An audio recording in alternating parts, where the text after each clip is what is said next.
Hello, I'm Sarah White, and I'm going to take you through a journey of my own learning, as well as what I'm doing today to implement learning.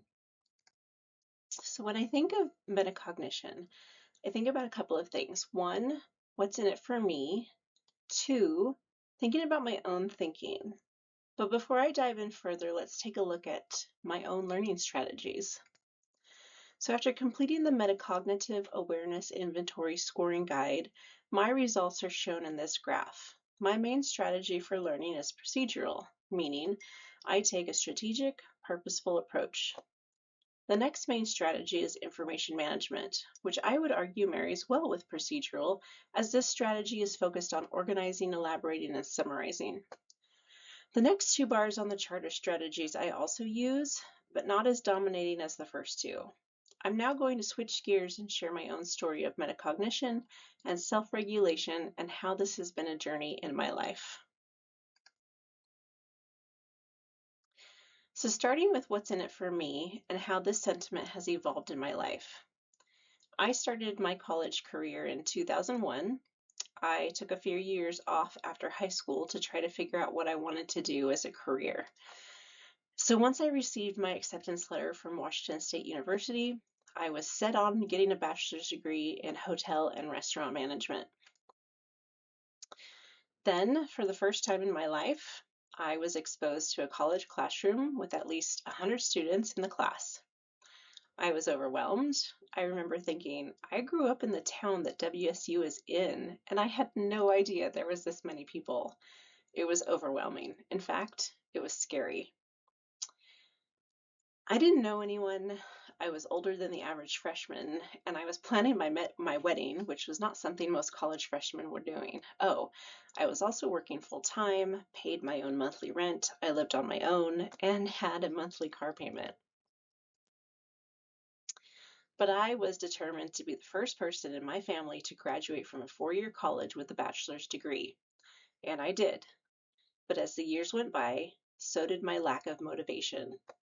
As part of my curriculum, I was required to take a capstone course, which was defined as a course outside of my major. I ended up taking a course in women's studies, in which I learned about women in third world countries who were manufacturing the clothes on my back and getting paid in pennies. That course changed my college major from hospitality business management to women's studies. My new goal was to help women who were less fortunate than myself and bring attention to an industry that is vastly overabused. My other non-motivation was the hotel and restaurant industry.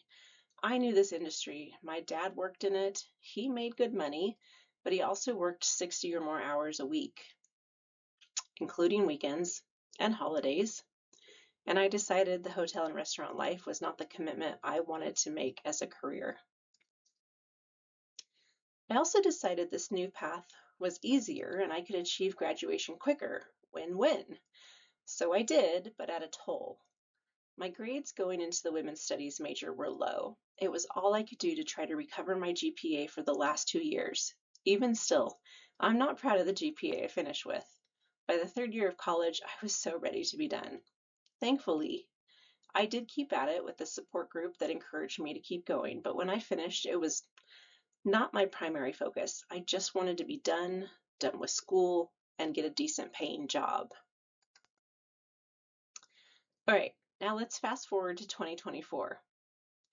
I'm in a great position, but I feel like I don't have the background to succeed. I'm motivated to read books, attend free webinars, and network within my organization.